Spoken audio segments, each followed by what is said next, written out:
tell you the story of my relationship with that issue. A few weeks after I took over as CIA director, an old friend who ran at the time a very avant-garde small think tank that assembles scenarios for war games and so forth, invited me to dinner with a couple of friends, and one of his friends was a young doctor from North Carolina. And it was a perfectly reasonable dinner. There were just 4 or 5 of us sitting around a small table and having pizza. And then about the time dessert arrived, the doctor started explaining that he was going to be going down to Mexico on the weekend because he had to go with some friends and signal to the aliens where to land. And I listened. I mean, if you're sitting at a table with just 4 or 5 people, you tend not to say, you know, buddy, I think you're full of bulldoozy. You ask questions, which is what I do under most circumstances. So I said, well, you know, where are they? How do you know when they're coming in? How do you know how big they are? What color are they? You know. And that was fine, and the evening broke up, and I didn't think any more about it. But then, about 2 years later, the doctor published a book. And the book was basically the theory about the aliens that he had stated to me about all things about them. And the introduction to the book was the dinner party. Except the dinner party was no longer a dinner party. It was his briefing of the CIA, which now wholly and completely agreed with him and everything that he said. Well, the host at the dinner party and I wrote back to him and said, look, you know, you have misinterpreted politeness for agreement. We do not agree with you. And I haven't heard anything more about this. But I fully expect this doctor, now well past middle age, to write something at some point which says that Mike, your colleague at this table this evening, is in fact an alien under different guise or something. So I'm going to take that as a yes. Whatever. Yeah, there's absolutely, of course, no truth in that. So given your background negotiating arms deals with the Soviet Unions and also the Russians, what is your take on the current relationship between the U.S. and Russia and Putin right now? I think Putin is smart, tough, and dangerous. I think he is a pretty accurate model for Russia when it's strong. He has reportedly lifted a good deal of money out of the Russian purse and is an extremely wealthy man. I think that he embodies a Russia which operates under the principle that Abraham Lincoln said the old farmer who lived next to his family's farm when he was a little boy operated under. He said the old boy used to say, I don't need much land, just what adjoins mine. And what adjoins that, and what adjoins that, and what adjoins that. Putin, I am afraid, will move against the rest of Ukraine as soon as there's any sign of weakness in the West. He is, I think, ruthless, smart, tough, and we have only one really good bit of leverage over him, and I think we should use it immediately, and that is the price of oil. Low-priced oil is something that the Russian government hates more than anything in the world. Because other than weapons, they don't really do anything industrially other than pump oil and gas, some gas. And as the price goes down, lots of ability to have anything tends away. There's a relatively simple way to make it go down. There's a book by two friends of mine, Gal Luft, L-U-F-T, and Annie Corin, K-O-R-I-N, called Turning Oil into Salt.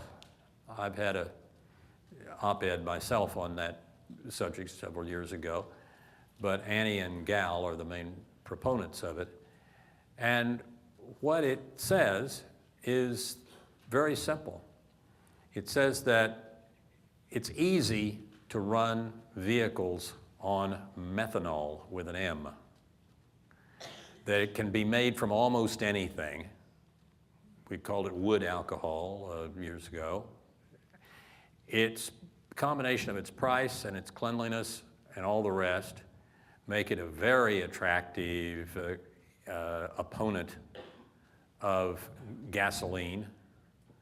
And if one simply freed up, and it really mainly just takes some fiddling with the computer on a car, if one makes it possible to drive on methanol, since there are so many ways to make it, you would find relatively quickly businesses and distributing facilities springing up around the world. Right now, the two countries that are the most active in using methanol for transportation are China and Israel.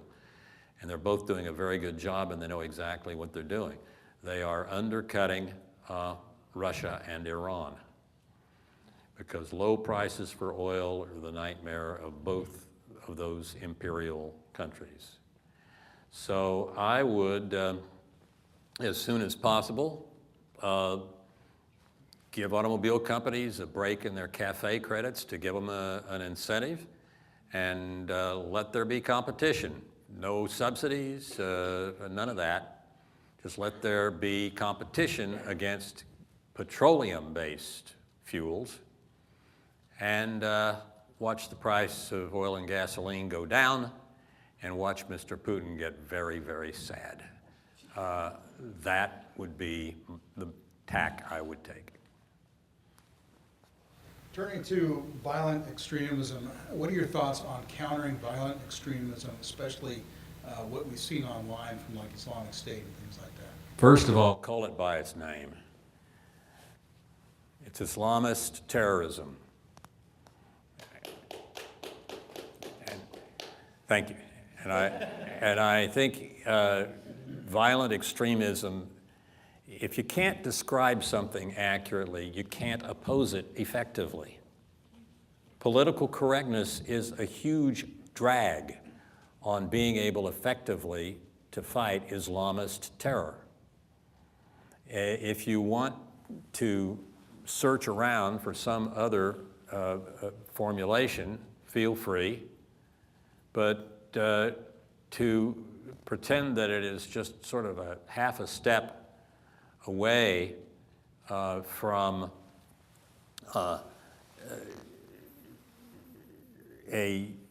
what did they call the Army colonel who killed the people in Texas? Occupational Major Hassan called it workplace violence. Killed 13 of his fellow soldiers at Fort Hood several years ago. Workplace violence. Decree out from the leadership of the Army. We call it workplace violence, as if it were a crazy person who had gone postal. Major Hassan had his jihadi card in his billfold. What in the world are we doing? Orwell would have loved political correctness. He would have had so much fun with it. It's a real shame for many reasons he's not still around. But I think that defeating both the Sunni and the Shia, both the Sunni, when they get aggressive, right now most of the Sunnis are working with us, so okay, but the Shia are, many of them under the thumb of Iran, and are quite dangerous, and are the principal terrorist supporting state in the world is Iran. Call it what it is. They are theocratic, totalitarian, genocidal imperialists. And each of those words, I think, is right. The Iranian Revolutionary Guard are theocratic, no question about that. Totalitarian, when you massacre children in the streets who are demonstrating against you, as the Revolutionary Guard has on more than one occasion, you're pretty totalitarian. Genocidal, shouting before all their meetings, death to America, death to Israel. And imperial. Of course they're imperial. Iran is building its empire. No doubt about it. I think it would be great to find whoever wants to keep using these politically correct terms for Islamist terrorism and call them whatever. If there was some way we could just attach a little squawk box with the voice of George Orwell to all of their belts and let them hear marvelous satire of political correctness with every step they take. In the 1960s, duck and cover training was happening in every classroom in the country. Do you believe something similar needs to be reinstated? And would this do more harm than good? I don't know. I can't imagine the schools going along with something like that today. In the early 1950s, the Russians had just tested their first H-bomb. President Eisenhower, newly in office, says, victor in World War II, says we need to do such and such. The country does it. But today, would people duck and cover if President Trump put that out as on a tweet or otherwise? I kind of doubt it. Might get a knee. Might what? Might get a knee. Could, whatever. But I don't think this is A, effective, or B, likely. What was your favorite job? I was ambassador and chief negotiator for the Conventional Forces in Europe Treaty from 89 to 92. And in a year and a half period, the rest of it was getting the treaty through the Senate, but in a year and a half period, we, from essentially the beginning, we negotiated a 110-page treaty in 4 languages with 27 countries, the NATO side versus the Warsaw Pact side, and we were able to put together some very successful limitations on where the Soviets could keep their conventional military forces, even where they could base them inside the Soviet Union itself. Mr. Putin decided he didn't like this treaty at all after he came into office, so about 8 years ago he essentially withdrew Russia from it. One of the reasons it was such a great job is when I took it over in November of '89 and showed up in Vienna. I was sitting in my apartment eating a cold dinner alone one November evening, and I looked up watching CNN and saw the Berlin Wall go down. And I thought, you know, that's kind of interesting. I wonder if that's going to affect my negotiations at all. Well, yeah, to put it mildly. Let me tell you, Russians, in a lot of circumstances, behave the way Putin is behaving now, the way I described him.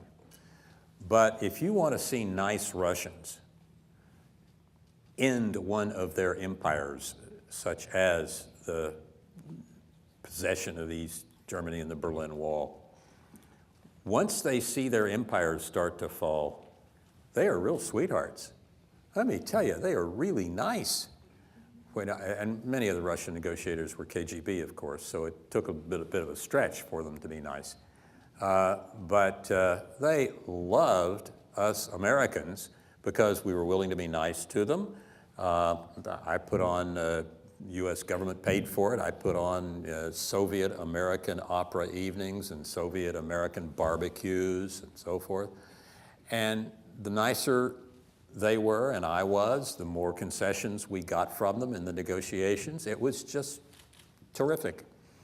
So I don't pretend that it comes about under anything but the rarest of circumstances, but if by, let's say, having low oil prices, we're able to seriously damage the power of what is today the Russian Empire, I think we will see nice Russians again.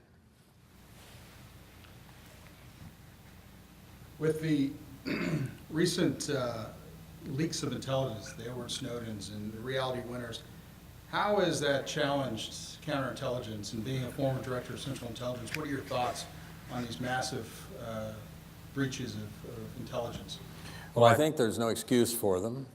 I think that Snowden should not be spending his time on cruise ships, but rather we should find some way to get him extradited to the United States. Then I think he should be tried by a jury of his peers for treason. If convicted, I think he ought to be hanged by the neck until he's dead. Now, moving off that moderate position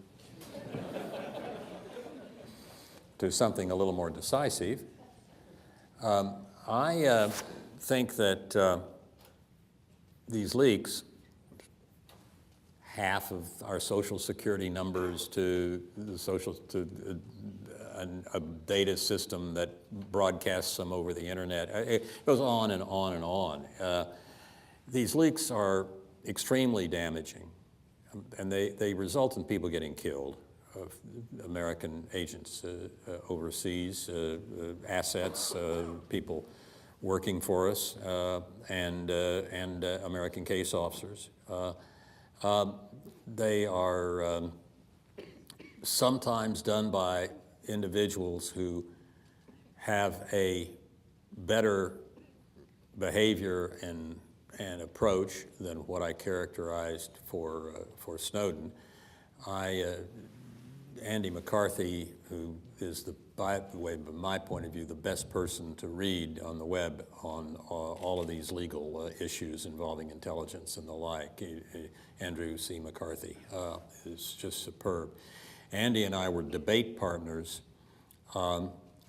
in the west side of New York a couple of 3 years ago, debating Snowden's lawyer and the man who took the Pentagon Papers, Daniel Ellsberg. And I think I surprised Ellsberg because I opened up by saying I wanted to congratulate him on all but one aspect of what he did when he published the Pentagon Papers back in the either late 60s, early 70s.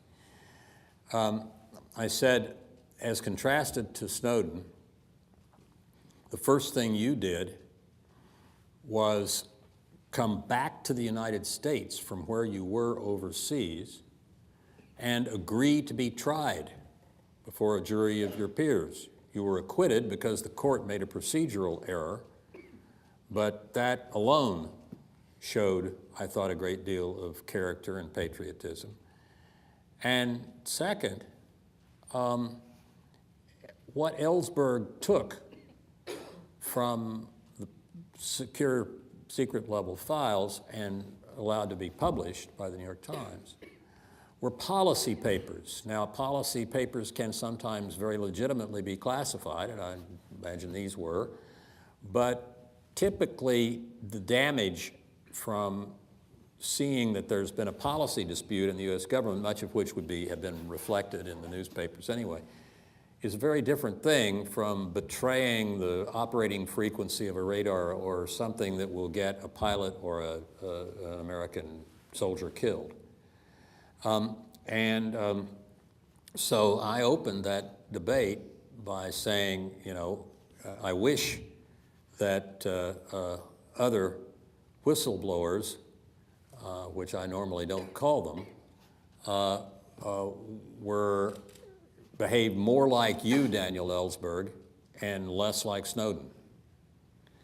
And I think that there is a need to make it possible for people in the government, as let's say Ellsberg was, to have a path by which they can have material reviewed and not have to spend huge amounts of money on a lawyer.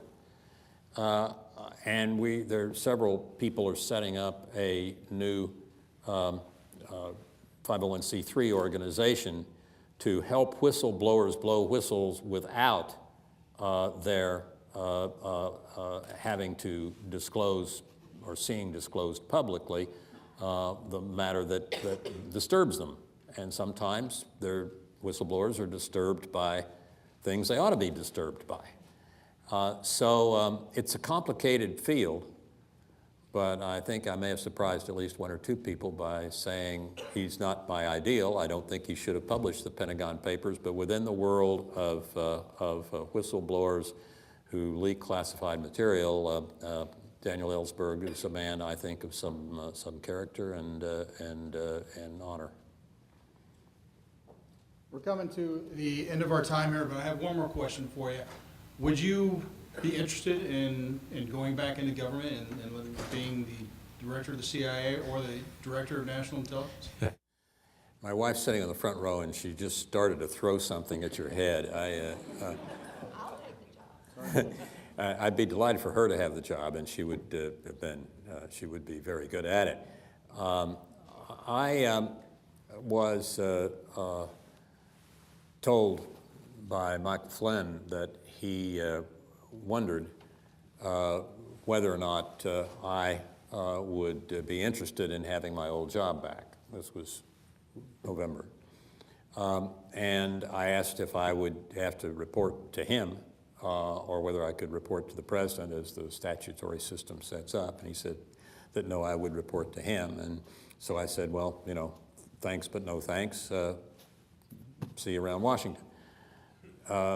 So I had, I wouldn't say it was a clear offer, but I had something close to a chance of getting my old job back. There were aspects of the old job that I really liked, but I didn't. Commercial aircraft. Great trips on commercial aircraft, for example.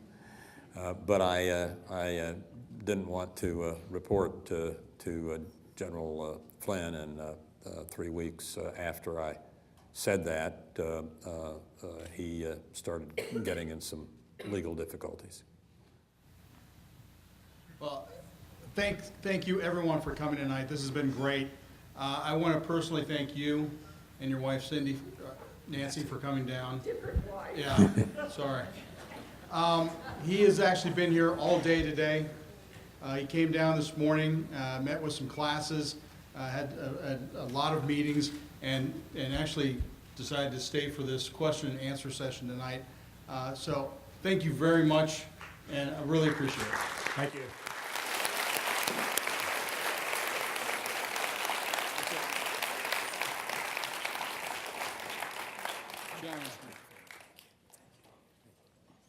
I love these. Thank you.